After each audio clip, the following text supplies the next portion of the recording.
You should get a notice, and we'll go. Here's Margo. Okay, thank you. Thank you, Celine. That was a nice introduction. And it was fun to learn a lot about your guild. We could learn from that. I have to say that when Celine asked me if I might like to present something to the Seattle Book Arts Guild about some way that I work as a book artist, the first thing that popped into my head was to talk about collaboration. And by that, I mean the art of collaboration as I see it, which includes the art that comes from collaboration and the art of collaboration. And I think both are really important. I'm going to talk a lot about the art that comes from collaboration, but first I'd like to say something about the art of collaboration. And I think my thoughts about this came from the fact that even though I spent well over a decade in academia studying such subjects as you could actually get degrees in back in the 1970s, subjects like German and English and art history, I've never had any formal training in the book arts. And I always thought that was a real lack in my background. But back then, there were very few programs really that focused on bookmaking. It's not like it is today. Instead, my book arts education came piecemeal, one workshop at a time, on weekends, on various art centers that existed in and around Washington, D.C., where I was living at the time. Most of them were at Pyramid Atlantic, which still exists and is up and running as a foremost book arts and printing and paper art center, but there were others too. And this was some 30 years ago. And this is when I studied with the very young Keith Smith, for example, and Hetty Kyle, Ed Hutchins, and others. And in some profound way, which I really can't fully explain, I feel now that these legendary book artists were my first collaborators. For instance, I cannot conceive of my unfolding box constructions without acknowledging somewhere deep down that Kumi Korf opened up that whole world of 3D books in a workshop that I took from her titled Architectural Books. And I knew I had found a home when I took that workshop from her. And furthermore, I cannot conceive of a Coptic binding without thinking of Keith Smith's small gestures that yielded his wonderful tension and in the braiding of his Coptic bindings when I studied with him at Penland for 2 long weeks. In 1995, that was. And also, I can't think about how a book is going to be physically opened and manipulated without having had an early exposure to Susan Scher's books as performance pieces. All those and more have become really my influencing factors when I create my books now. I could go on, but I hope you see what I mean about these experiences as collaborative. And I'll bet you could look at your backgrounds in workshops and the teachers you've been exposed to and think the very same thing. I do look at both learning and teaching experiences as collaborative. And that's part of why I like both. So now I'm going to share my screen. And you know, that always involves a little bit of tech stuff here. So let's see. And Celine, you can tell me if I've actually done it correctly. No, it looks great. Okay, thank you. Thank you. I have to figure out how to do this. Yeah, there we go.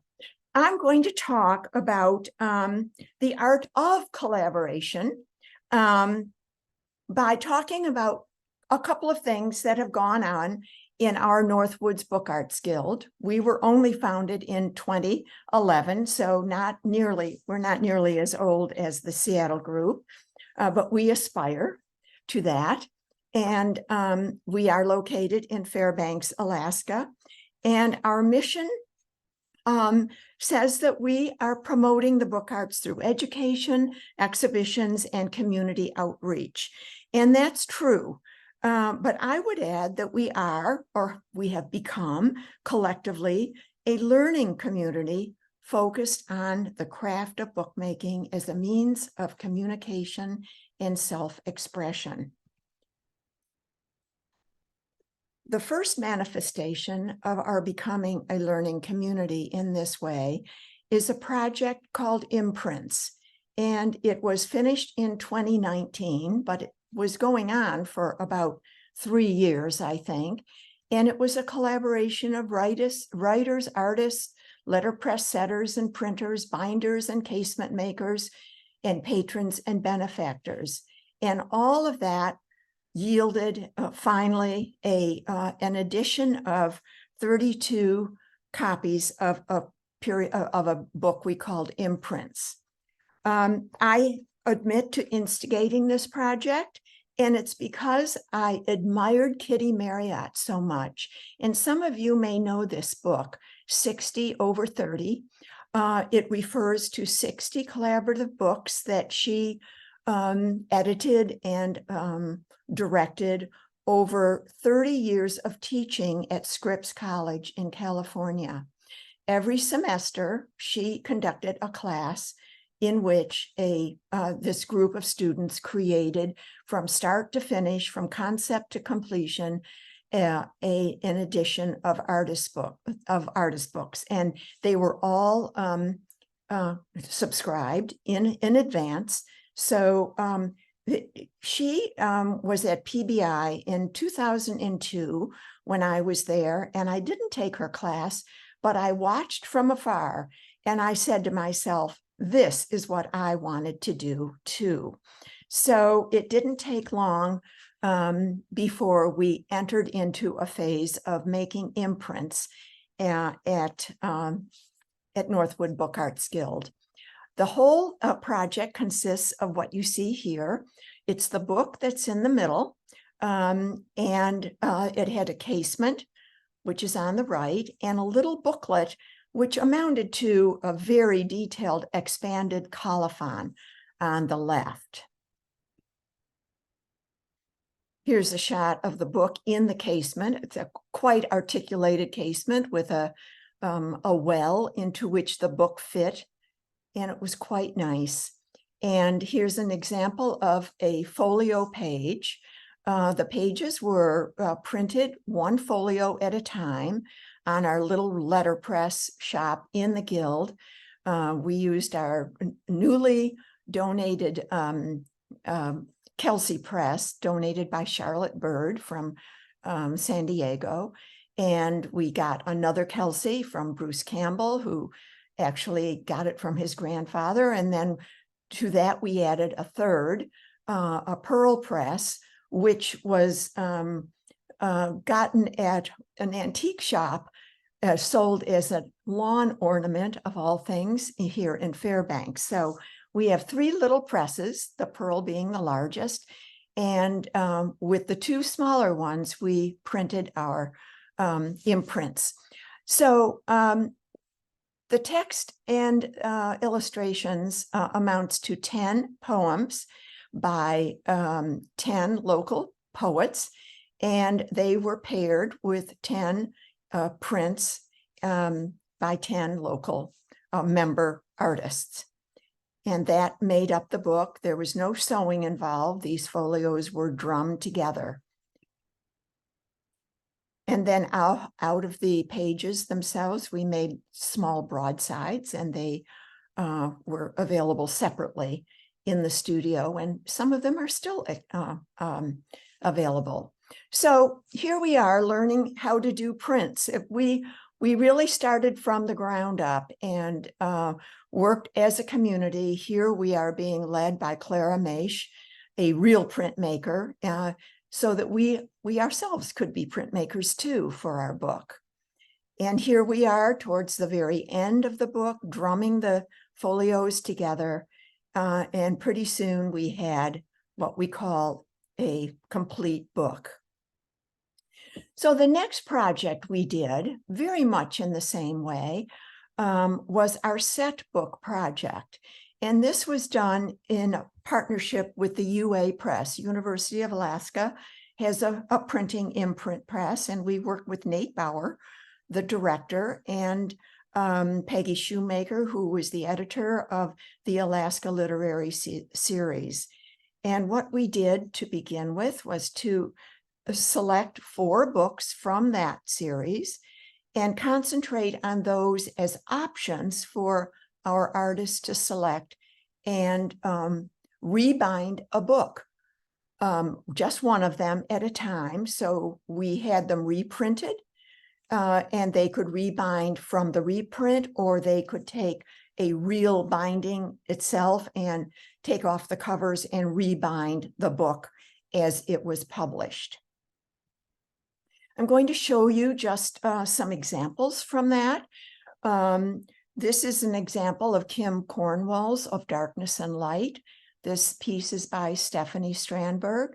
And the book on the right is accompanied by a casement for the same book on the left. We're very big on casements in this, in our guild. So you'll see several examples of that. Here's an example by Mary Liston, who rebound a copy of Carrie O'Janen's Roughly for the North. Sewn on her cover are vintage artifacts from her family's collection, sewing artifacts that seem very appropriate for this book, which is now in the rare book collection of the university's a collection of rare books at the Rasmussen Library. And we're pretty proud of that. I'm trying to forward now, and I'm having trouble doing that. Here we go. Sorry.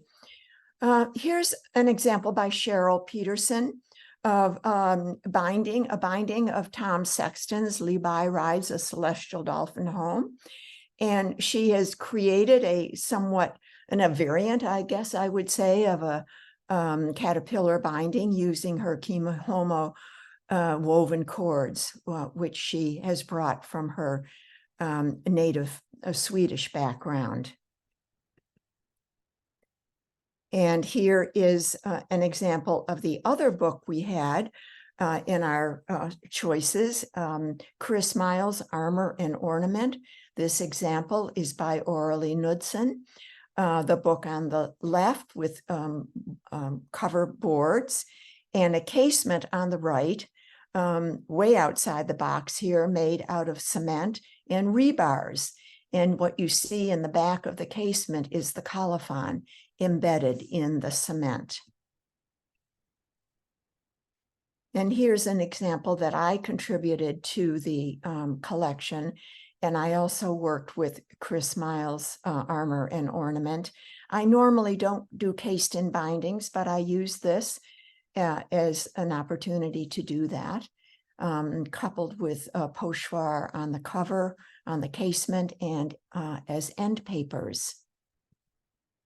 Here's the other example I did for the project, and this is more in keeping with how I work, using a box construction as a casement in this case, and the book is contained in that little niche down at the bottom, which when it comes out, it looks like this. It's actually a tacket binding. Our most recent project, a bigger project really, is the Hornbook project, Reimagining an Historical Structure. And this was participated in by 19 NBG book artists, and together they made 25 hornbooks, and that would be the Hornbook collection. And we just finished this, so this is really very fresh. And what we learned in doing this project is that not everyone in this world knows what a hornbook is. And so the first thing we did was to educate our members as to the traditional horn books, the first handheld learning device, usually used by children and teachers, in the shape of a paddle, and normally picturing an alphabet, uppercase, lowercase, sometimes numerals, and sometimes a prayer or some other kind of lesson. This is my favorite illustration of how horn books were actually used in real life. Here's a child with one in her hand. Here's a teacher with one hanging on her belt. And here's another one reading and studying the horn book. And it was often carried on one's arm or on the wrist. Now, Ashley Thayer is the one who really instigated this project. And she is the one who taught us the history of the horn book, its traditional formation. And then I took over to study the contemporary horn book. And then we all together made contemporary horn books. There isn't a whole lot out there, but there are some notable examples, and these are two by Dan Essick. And I'll bet you the bookmakers in the group have seen these in books on contemporary artist books. Dan is associated with the Penland School of Crafts, and so are these particular books. They actually were paddles discarded from the glass blowing studios. So they will often be charred and blackened, as they are here. You can, I hope you can see my cursor pointing things out when I do that. But he noticed that these paddle-like forms had a lot in common with the traditional horn books, and so he called them horn books. And this is what became a lot of our contemporary horn book inspiration. This is an example of the horn books that Ashley directed our members to make. And in every way, we tried to make it a traditional horn book. And we cut out the shape out of wood, the paddle shape, drilled a hole for the strap. And in our letterpress shop, we printed the alphabet from a vintage text of letters, and included just the uppercase here and numerals, and framed them behind, in this case, mica, but in the traditional form, it could be horn, and then framed it with a strip of copper and held in place with brass tacks. This particular example is made by Pat Sheehan. And so you can see here that the hallmarks of the horn book, this very diagram provided our guide for making our contemporary horn books. And this is what we had in mind when the 19 artists got together, studied what the hallmarks of the horn book were, and then as long as certain horn book hallmarks were incorporated into the work of art, then yes, we could call it a horn book. So now what I'd like to do is show you the range of form and content that our members came up with. And I'm going to go in a sequence, going from the more recognizable horn book form to the less recognizable, but all of them in some way adhere to the hallmarks of the horn book. This one features the runic alphabet, and it's made by Ashley Thayer, the originator of the project itself. And here she has a very elegant casement that is actually a pouch with a medieval embroidered decoration on it. Here's one that is a box that you're seeing it in the open position. It's called Letterbox, and this one is by Cheryl Peterson. Here's one that features Braille, which you really can't see, but it's in this blank space here beside illuminated letters based on medieval manuscripts. This one is by Chris Pastro. And this one is one of mine. It's how AI is taking over our alphabet, and it's being assaulted by AI. And the logo here is the logo for Chat GBT.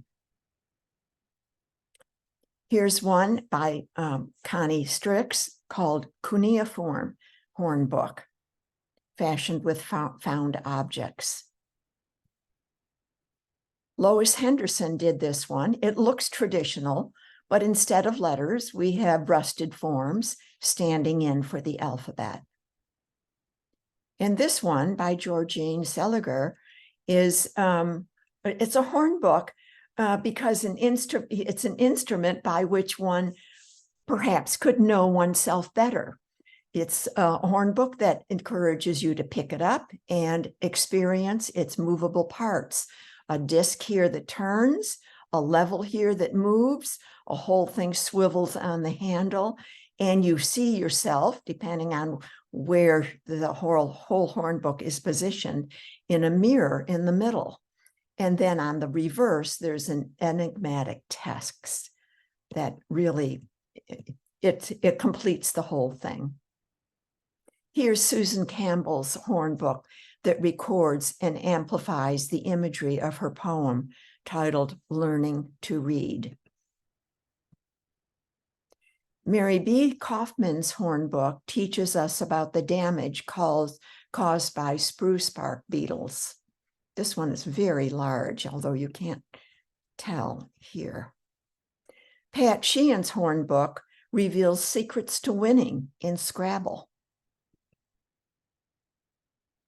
This hornbook by Corliss Taylor teaches us about the most common leaves found in interior Alaska: aspen, birch, fireweed fern, highbush cranberry, and wild rose. Oralee Knudsen makes a protest statement with her hornbook. She's here speaking against a proposed a power generation plant that is supposed to be going up near her home outside Fairbanks. And here's another one of mine titled On Golden Bough. It includes the Yeats poem, Sailing to Byzantium, and it's a meditation on mortality. Rebecca Morse titled her Singing School, and she uses cutouts of shape notes and a vintage organ pipe, I should say. And so this hornbook is about musical literacy. And notice how it's become now asymmetrical. And here we've changed orientation entirely by turning it 180 degrees. And this one is by our letterpress master, Bruce Campbell, and it's a lesson in typographical terms. Here, the hornbook is turned on its side. Charlotte Bird uses a series of lighting gels to teach us about color mixing and the emotional symbolism of colors. Renan Caro takes us into the world of Dungeons and Dragons with her hornbook titled Dragon Lexicon. Note how the basic hornbook form has drifted far from its traditional paddle shape. And here, Sushila Kara takes us even farther away. Her poem Roots is a meditation on the importance of DNA. And here, Magdalene Ferrou presents a thoroughly Alaskan hornbook made from a moose bone and includes a very traditional book form. Here in the middle, we have a scroll that has an ABC of Alaskan wildlife. And finally, the hornbook, which I am seeing as the most outside the tradition, of hornbook shape and form is in fact a box, and this one is by Teresa Hall, which she describes as an ensemble to reach one's highest self. And that's also its title, My Highest Self, excuse me. Okay, so this whole collection, plus a few I didn't include here, is included in the catalog, which is fresh off the press. And we like in our guild to document our projects by publishing in hard copy a little catalog that then documents and archives our work. And so if you're interested in this catalog, it is available from our guild, and you can reach out to us and we can make sure you get one. Now, we have other collaborations going on, which I'm not going to go into at any length, and they include an Artemat project, which comes from a Rasmussen Foundation Project Award, directed by Aurelie Knudsen. And if you know what the Artemats are, these are refurbished cigarette machines that are all over the country now, and artists also from all over the country furnished little pieces of original art, and these go into the Artemats. And so our guild right now is busy producing these, and they will be dispersed then wherever the Artemats are located. And we have one right here in Fairbanks, and it goes from place to place. Furthermore, we have a new project all about Coptic binding. My goal here was to make sure that Coptic binding is something that many of our members can do with competence and security of being able to teach others. So we have meetups, and it is a wonderful thing to see a whole table of 10 or 12 people Coptic binding. And I am so proud of this particular project, I have to admit that. And then our current project, which is just getting off the ground and in a very exciting way, is directed by Connie Strix, who actually works at the Fountainhead Antique Auto Museum, which is here in Fairbanks. And we are,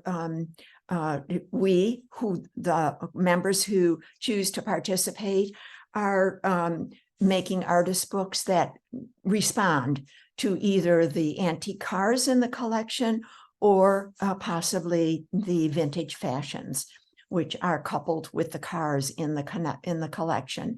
This is a little known secret that Fairbanks has this incredible museum resource. And so partnering with them is a real fun project, and that will culminate in June of next year. And so we can look for another catalog then to document that project. So now I'm going to turn to true collaborations in which I've contributed personal work. And the first one I'd like to describe briefly is this one titled Denali Artists Respond to Music Inspired by Wilderness. And that is a collaboration of a little group that I belong to here in Fairbanks called the Elements, and the Composing in the Wilderness program. Some of you may know about this program. It takes place in Denali National Park on an annual basis now, but back in 2017, one of our members, Elements members, Mary B. Kaufman, contacted this group and said, how would you like artists to respond to the music that's being composed this year? And to our great delight, they said yes. And so we worked with Stephen Lias, the director of the program, and the 9 composers who came to the park from all over the world. And over the following 2 years, we created art in response to their compositions. I'm going to show you a little bit of the work that the group did before showing you a piece of my work that I did for the group. Some of us were book artists and some of us weren't. So there's a mix of art media here. And you'll see the kind of range that we did. This one by Susan Campbell, poet and book artist, was in response to Jessie Budell's Silent Succession. And here's a piece of Ree Nancaro's book artist, and here a fiber artist in response to Dawn Sontag's work.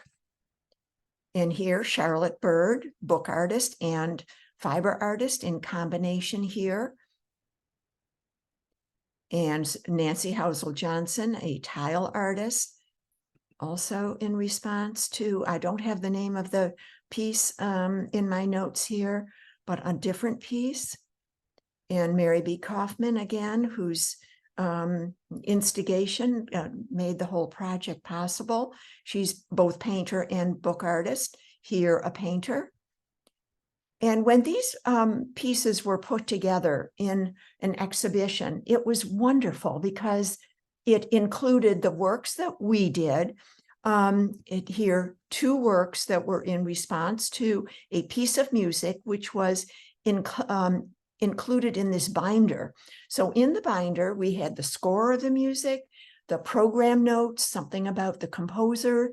And if the person viewing this wanted to listen to the music, follow along on the score, he could click on this little QR code right up here and listen to the music and follow along and see what how the artist responded to the music.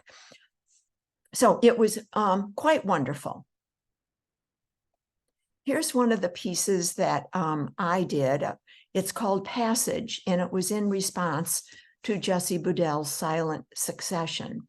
And in his musical piece, Jessie imagined a future. It's a rather dark piece, but he imagined a time when the glaciers were melted and fire and landscapes altered the Alaskan landscape such that its flora and its fauna could no longer survive. And all the voices of the land and the people and the animals were silenced. And in my vision here, I am envisioning that has already happened. And so I am enshrining in this piece, in the little niches, icon-like symbols of all that was lost. And so that is one layer of the piece. And so we can see symbols of the iron, the ore and the minerals, the rocks and the mountain formation, the boreal forest, and the glaciers over here. All of these are symbolized in these little niches. Then the other layer that's going on here is on the surface of the whole piece, are gestural marks that are my gestures that record my feelings as I listened to the music. And this is something that my mother actually did with us as children. My sisters and I would draw as we listened to mostly classical music, and that it was just gestural compositions. And so that's what I did on the face of this piece here.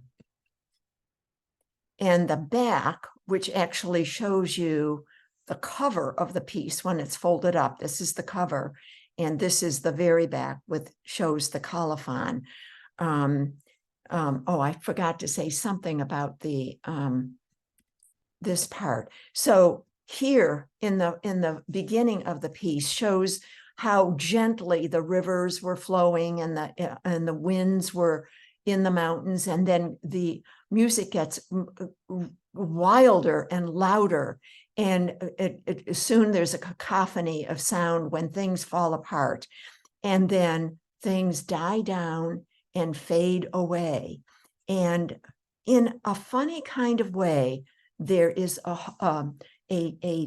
part of the music that expresses a certain kind of hope. If you listen really carefully to the music, you hear an airplane going off into the distance, which signals, at least to me, that some person escaped the cataclysm that happened, and there is hope for a new beginning. So this is the little catalog that went along with this collection. And I'm not sure where or how these catalogs are available, but the whole collection is now in the State Museum in Juneau. And it is our hope, the artist's hope, that it will be shown there and or travel to other museums. So now I'm going to turn to another project that is a kind of a big project, and it's gone through several iterations since it was founded in 2008. Its umbrella title is In a Time of Change, and it was founded by the Bonanza Creek Long-Term Ecological Research Center. And it has Mary Beth Lee as its director. Now, this has been going on since '08 and has gone through several iterations.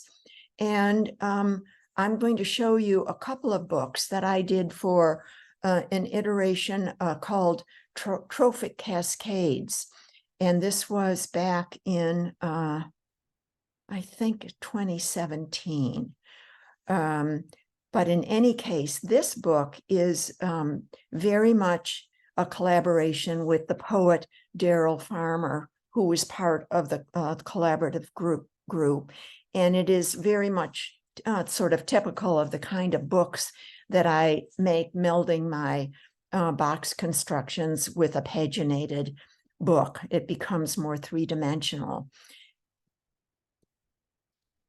And the title, it comes from the title of Daryl's poem that references Mao Zedong's 1958 campaign to eliminate China's population of sparrows because they ate the rice on which the people depended for sustenance.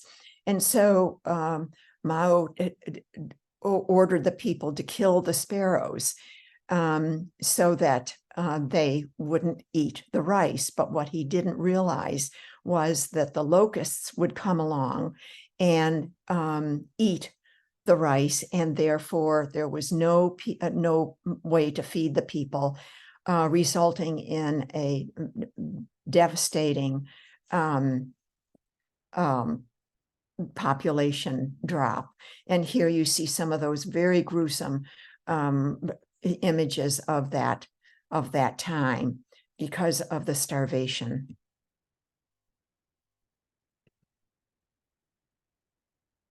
All of those little books come out and are separate, but they all go in. Now you can see, I hope you can see a little Susan Scher influence here.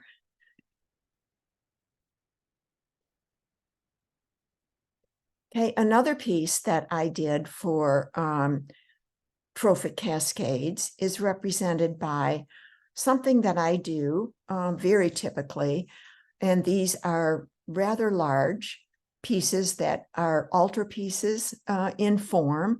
That is, there's always a central image, and they are books because they have covers, they have pages that open in the way that you sort of see this here. And this little movie shows how this one opens, and now it is closing. And some of them are very large, like this one, and some of them are smaller and have fewer pages and fewer configurations.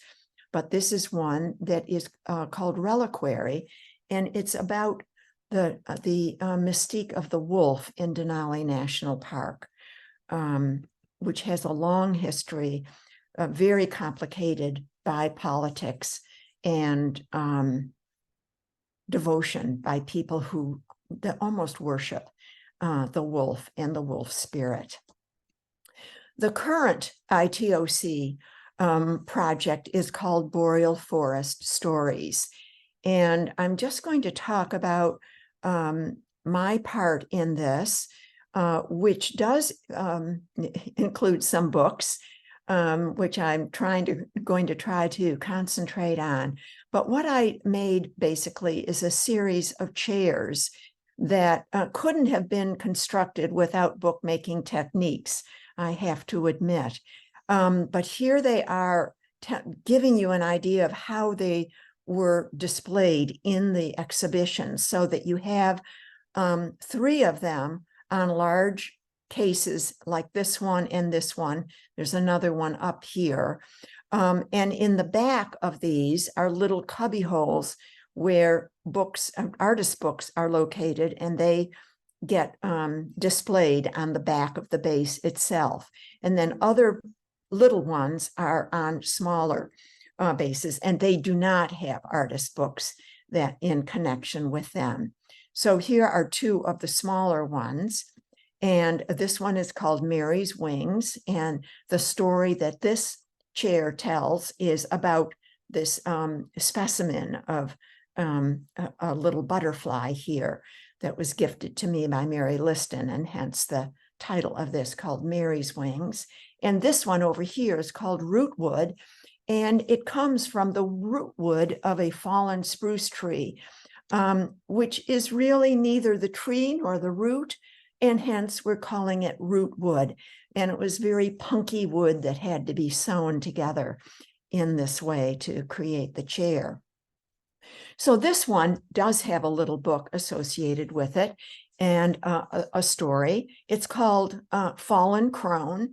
And this is a book that is made out of parts of a fallen aspen that actually fell very near where I used to live, outside of Fairbanks. And the little book that is perched on its back documents the snowstorm that actually took that tree down.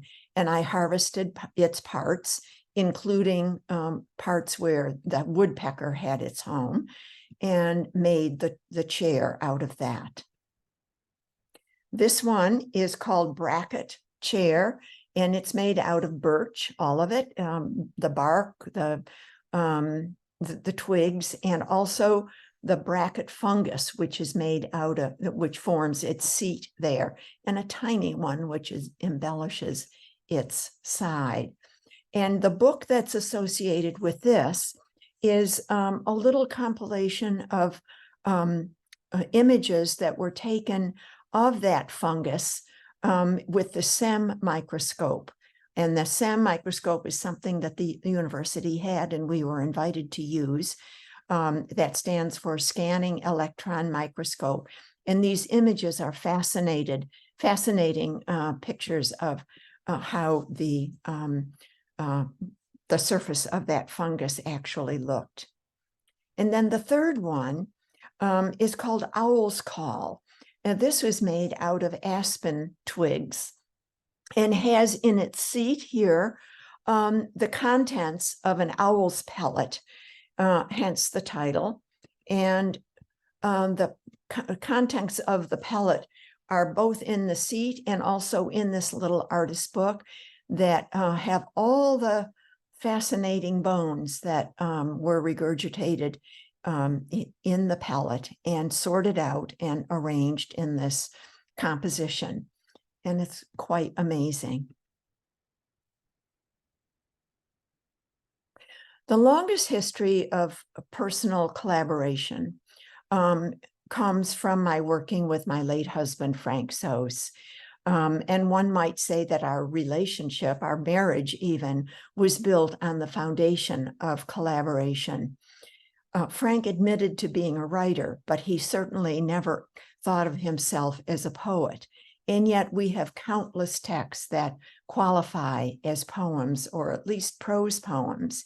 And many of these are collected here in this book titled Double Moon. And I'm not going to talk a lot about what is in that book, but rather about a project that we did recently in 2018 that became an artist book, really a library of artist book within a larger artist book. And it's called Beaver Creek. And we were both artists in residence on Beaver Creek, Wild and Scenic River for 9 days in June of that year. And the whole residency was in commemoration of the 50th anniversary of the Federal Wild and Scenic Rivers Act, which protected a whole network of rivers across the country. And many of these are in the state of Alaska. So here is the book as it opened up. It's hard to see.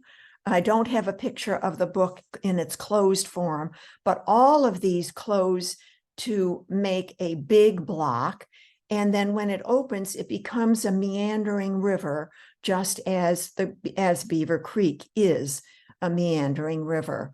And it in the three-dimensional sections or pages, I would call them, I have my little compositions of found objects. And then in other niches, there are books that contain Frank's texts. And let's see what I put next. This gives you a better idea of how it's all arranged. These are hinged together with paper hinges.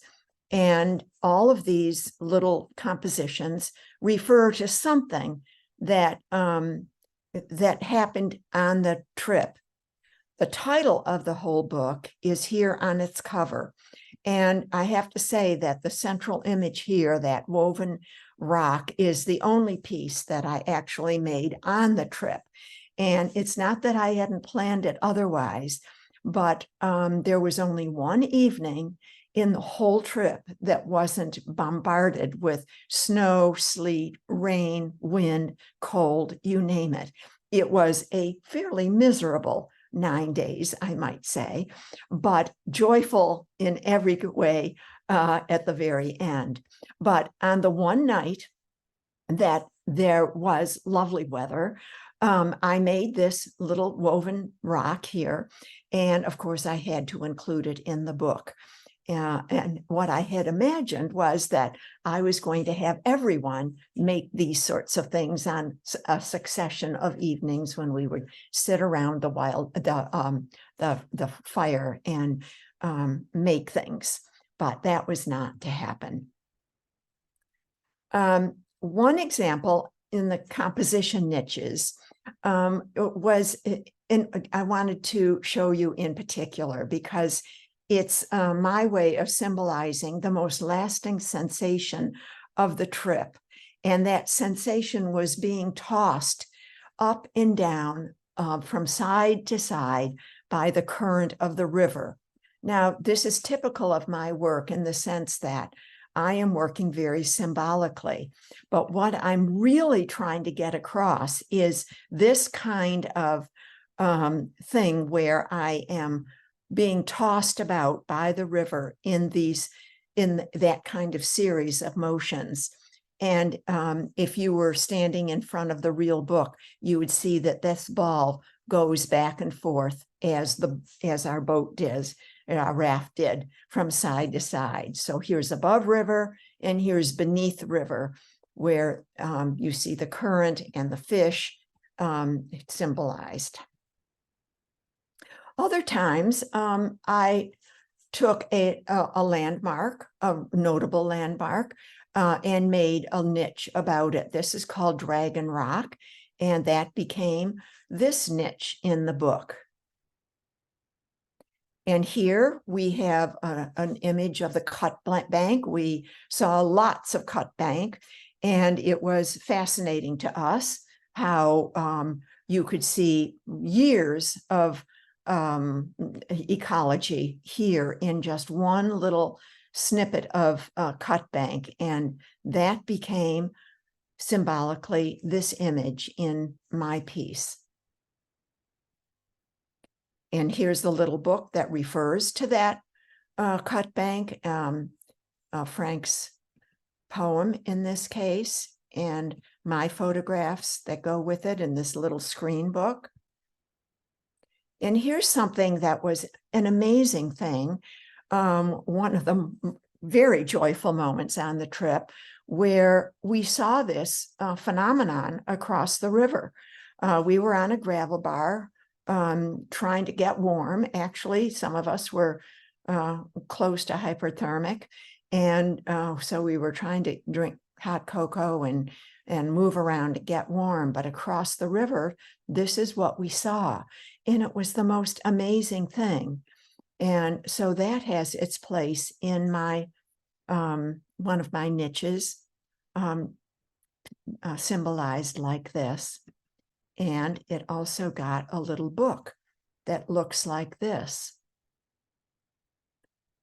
If we had a lot of time, I would read you this one because it's quite lovely and it speaks to the kind of thing that Frank wrote, but I see we're running out of time.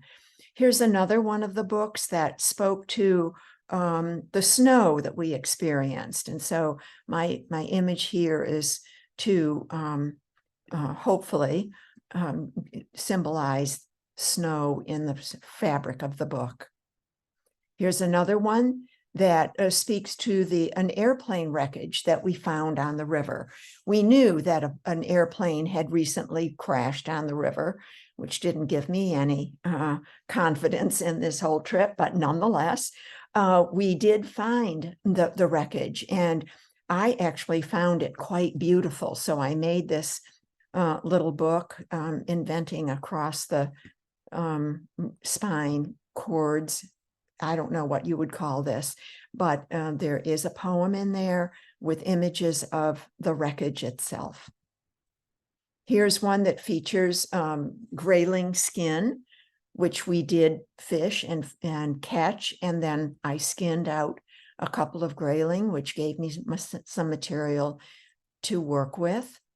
And this is the last book in the series that talks about how grateful we were finally after we were done with the trip. And it's written actually as though it was from the point of view of returning after the trip was over, and it's called The View from Here. And here's an image of how all of the books look in front of the piece itself. And anyway, I wish you were all here and you could pick up the books and look at them yourselves. So that seems to be a good place to stop. I love collaboration. I am participating in any collaboration that comes down the line from our Book Arts Guild, and we have ideas for more. And so you can look forward to that. But Celine, maybe it's a good time now to open it up. Yes, if anybody has any questions, you can shout it out or put it in the chat. I'll start with a question about this one that you just finished talking about. So how big is that book, open or closed? It looks like it all folds up into sort of a box shape. Yes, it does fold up into a box shape. I like boxes, you can tell. It is about, let's see, I would say it's 10 inches tall, and each one of those panels are about 8 inches wide. So I need about an 8-foot table to display it because it opens up that wide. Wow. Yeah, it's big. And this Beaver Creek is in Alaska? It is. It's in the White Mountains, so it's not very far from here. It is a favorite rafting trip, which one can do. You have to, you can put in on the road system, but you can't get out. You have to fly out. And so our trip was 100 miles on the creek in 9 days. And we flew out up in Victoria Falls and came back to Fairbanks. So yeah, that was a wonderful trip. We were freezing cold and miserable, but we loved it in every way. I don't spend a lot of trips freezing cold and soaking wet and say wonderful. So you're a hardy Alaskaner. I'm not sure about that. You could ask my friends. Now, I took I'll ask if people go ahead and put their questions, but I do have some questions. So on the when you do I'm interested that you are so dedicated to making catalogs of your collaborative books, because I think that's a great way to give everybody a little piece of all those individual books and remember the experience. And how much do you put into those books? Do you put in the full text of what people have written, or multiple photos, or an artist statement, or is it just one photo? No. Oh, no. It is, in my mind, it has to be a real documentation of the process. So I'm holding up, I don't know if you've got me pinned or not, but this is the catalog of the recent Hornbook project. And there is, every artist receives a double page. And so one page is the photograph, and the other page is text, which is mostly taken from the colophon. We are a dedicated colophon guild. We think that it tells the story of the book. It documents materials. It gives other details that might be really important to the conception of the piece. And so, yeah, all of the texts in the book have what is known about the book written in the colophon. Now, what this does not have is the scale, but in the back of the book, there is a list of works that that comprise the whole collection. And on these pages, we do have the scale, so you can get the scale here. Yeah, and actually it's very nice because 3 of these pieces ended up in a show called Alphabets Alive at the Bodleian Library that's on right now in Oxford, curated by Robert Bolick. And so Connie Strix and Ashley Thayer and I had each a hornbook purchased for that show. And so those are over there, even though they are still part of the original collection and in this catalog.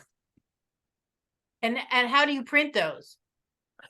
We have a local printer in town, Graphic North, and they've got this wonderful machine. It's called a Morgan binding, and so it's stapled, but it has a square formation on the spine, and so they're printed locally.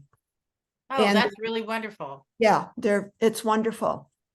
Yes. Now, Jill had a question that I didn't quite understand, so I hope Jill can pipe in here with, it was about the book that, with the artists responding to the music that responded to the wilderness. Right, it's easier to ask the question than to type Great. it. There was one book that had a river and had some mountains, and it looked like a tunnel book without the surrounding tunnel part. So the question is, how is it constructed so the pages stay erect and not flop over? Well, does that make sense? I totally understand your question. And Jill always asks the best construction questions. So thank you, Jill, for that. I am not absolutely certain, but you are right to think of it as a tunnel book without the supporting frames around it. And I don't see Charlotte Bird in the in the audience here, because if she were here, she could actually answer that question. Does anyone else in the elements group have an idea of how that worked? We do have a couple people here. Could you go back to that image easily? Yes, I would have to share my screen again. And Because other people might not know what I'm talking about. okay, let me find that image up here.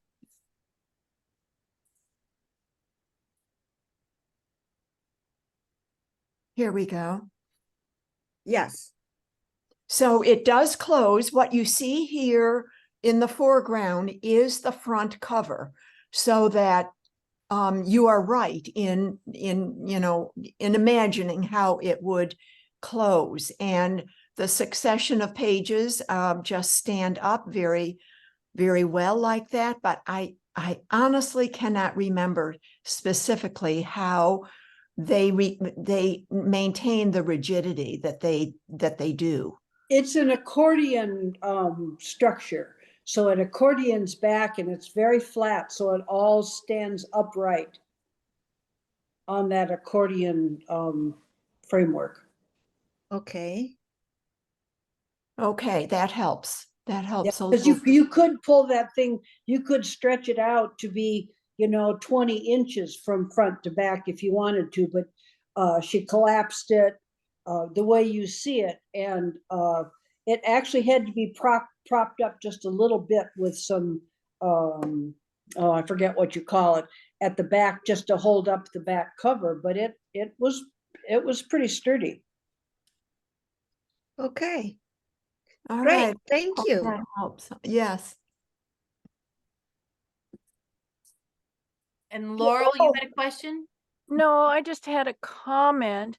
I thought perhaps it was some kind of a concertina structure where each of those elements was on one side of the concertina, which, accordion, concertina, same difference, but she could also have altered the size of each concertina fold as it went back, so it would give it more support, but I'm not sure. Yeah, thank you. And was that you? I think you said that artist Margo was both fiber and book artist. So were those panels fiber, or was that paper, painted paper? No, that's all fiber. All Oh, fiber wow. and sewn. Yes. Yes, it's quite wonderful.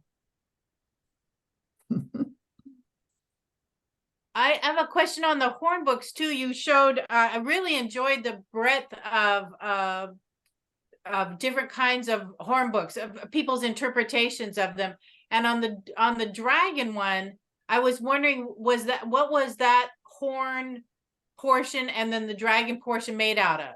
Do you know? Well, luckily, the artist of that book is right here. So, Ree, can you answer that Oh, question?